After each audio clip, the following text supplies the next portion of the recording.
मंत्री परिषद की अहम बैठक है। सेवातीर्थ में थोड़ी देर में मीटिंग शुरू हो जाएगी। प्रधानमंत्री मोदी करेंगे मंत्रालयों के कामकाज की समीक्षा। सभी विभागों के काम की समीक्षा भी यहां पर की जाएगी।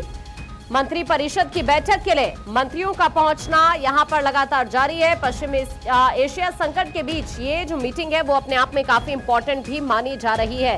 हाल ही में 5 देश यानी यूएई, नीदरलैंड, स्वीडन, नॉर्वे और इटली के महत्वपूर्ण दौरे के बाद प्रधानमंत्री नरेंद्र मोदी हाल ही में भारत लौट आए हैं और स्वदेश वापसी के तुरंत बाद उन्होंने ये केंद्रीय मंत्री परिषद की उच्च स्तरीय समीक्षा बैठक बुलाई है। हालांकि कई तरह की इस वक्त चर्चाएं इस मीटिंग को लेकर चल रही हैं। इस हाई लेवल मीटिंग में मंत्रालयों के अब तक के कामकाज, हाल ही में लिए गए अहम फैसले के नतीजे और भविष्य की रूपरेखा को लेकर गहन मंथन किया जाएगा। हालांकि जून में बड़ा कैबिनेट फेरबदल भी संभावित है।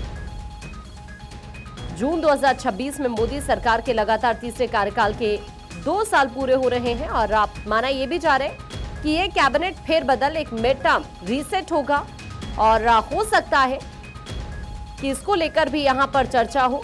कुल मिलाकर ये अपने आप में काफी इंपॉर्टेंट मीटिंग जरूर है। आज का जो इस मीटिंग का मुख्य एजेंडा है, मंत्रालयों की समीक्षा करना, भविष्य का रोड मैप और साथ ही इस अहम बैठक में प्रधानमंत्री मोदी पश्चिम एशिया में चल रहे मौजूदा संकट और उसके आर्थिक प्रभावों का जिक्र भी कर सकते हैं। उम्मीद यही जाहिर की जा रही है कि यहां पर मंत्रालयों और विभागों को स्थिति से निपटने के लिए जरूरी निर्देश भी दिए जाएंगे प्रधानमंत्री मोदी की तरफ से, जिससे देश के आम नागरिकों को कम से कम परेशानी का सामना करना पड़े।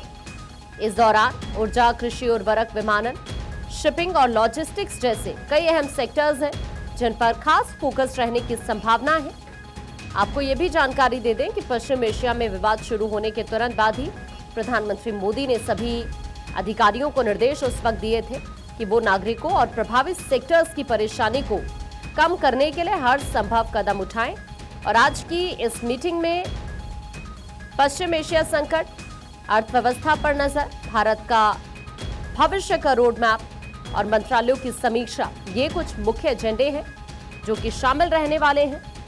आज की इस बैठक में सभी कैबिनेट मंत्री, स्वतंत्र प्रभार वाले राज्य मंत्री और राज्य मंत्री हिस्सा ले रहे हैं।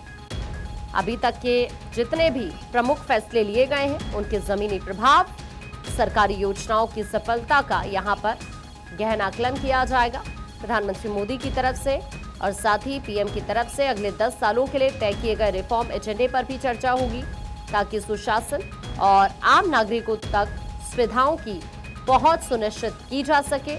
साथ ही इस अहम बैठक में पश्चिम एशिया में चल रहे मौजूदा संकट और उसका इम्पैक्ट जो पड़ रहा है उनको लेकर भी यहां पर मंथन किया जाएगा। उसका जिक्र भी यहां पर प्रधानमंत्री मोदी कर सकते हैं। उम्मीद यही जाहिर की जा रही है कि यहां पर मंत्रालय और विभागों को स्थिति से निपटने के लिए जरूरी निर्देश प्रधानमंत्री मोदी की तरफ से दिए जा सकते हैं। और इस वक्त पॉलिटिकल एडिटर अदिति नागर हमारे साथ जुड़ गए हैं। अदिति, आज की इस मीटिंग के मायने क्या हो सकते हैं?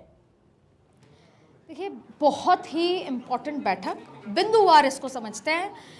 हमारे दर्शक समझें कि ये बैठक क्यों नहीं। देखिए, मंत्री परिषद की बैठक ये कोई मतलब ऐसे रेयर मीटिंग है, ऐसा नहीं है कि कोई आम बैठक है। ये एक तो आम बैठकों से अलग है। मंत्री परिषद की बैठक कभी बड़े फैसले लेने के लिए होती है, कभी समीक्षा के लिए होती है। अब समीक्षा नाम आम लगता है लेकिन ये आम नहीं है। ये बैठक है रिफॉर्म्स के लिए, जिसके लिए मोदी सरकार जानी जाती है। 2014 से लेकर अब तक देखिए 21 मई पे खड़े हैं हम। 26 मई को नरेंद्र मोदी सरकार के 12 साल पूरे हो रहे हैं सत्ता में। जिस वादे के साथ नरेंद्र मोदी शुरू हुए थे और आज कहाँ खड़े हैं, कितने वादे पूरे हुए, कितने वादे अभी बचे हैं, क्या क्या बदलाव आए, ट्रांसपेरेंट गवर्नेंस, गुड गवर्नेंस, ये तमाम बातों का जो हमेशा शब्दावली में इस्तेमाल होता है, क्या वो धरातल पे है? क्या वो ट्रांसपेरेंसी आ गई है? क्या वो पारदर्शिता की बात से लेकर ये सब तो होगा ही होगा। लेकिन इन 12 सालों में 2 सबसे बड़ी चुनौतियां जो देखी गई हैं वो है कोरोना काल। और दूसरा वेस्ट एशिया का इशू। ऐसा नहीं है कि हम रशिया और यूक्रेन के दौर में नहीं अफेक्ट हुए, लेकिन ऐसा नहीं जो वेस्ट एशिया का इशू, और आगे पता नहीं कब तक। तो ये दो चुनौतियों में प्रधानमंत्री आज इस बात का जिक्र ज़रूर करेंगे कि कैसे भारत देश कभी भी मेक इन इंडिया वाली स्थिति में नहीं था, लेकिन कोरोना काल आया और ये भारत देश का डीएनए है कि हम जब आपदा आती है तो उसे अवसर में कैसे बदलते हैं। हम एक बार झुकते हैं, थकते हैं, लेकिन फिर उठ खड़े होते हैं। तो वैसे ही हमने, और आपने देखा होगा कि हाल ही में एक पत्रकार ने सवाल किया कि जब इस 5 देशों की यात्रा में थे, एमईए के अधिकारियों से एक पत्रकार ने सवाल किया, why do we trust you. जब बायलैटरल मीटिंग्स होती हैं तो ये होता है कि to trust each other and to go on, to help each other, to strengthen each other.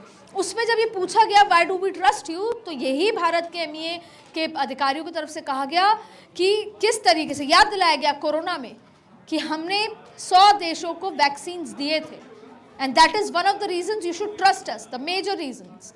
तो प्रधानमंत्री नरेंद्र मोदी आज ये बात याद दिलाएंगे कि कैसे पीपीई किट बनाने से लेकर हमने वैक्सीन 100 देशों में दी हैं।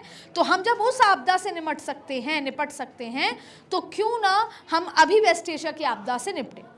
और उसके बाद प्रधानमंत्री नरेंद्र मोदी 5 देशों की यात्रा का जो कंक्लूजन रहा, दरअसल हमें क्या दिखता है कि प्रधानमंत्री गए और क्या कुछ हुआ, स्वागत हुआ, लेकिन उसके पीछे बहुत कुछ है जो कि हम नहीं पढ़ पाते। चाहे यूएई में पेट्रोल क्रूड ऑयल को लेकर एक बड़े समझौते हुए, क्लीन एनर्जी को लेकर हुए, जो कि 2047 का विजन है, लेकिन उसको धरातल पे जल्द से जल्द उतारा जाएगा जिससे हम आत्मनिर्भर हों और अगली बार अगर क्रूड ऑयल में कोई भी दिक्कत आती है तो भारत अफेक्ट ना हो।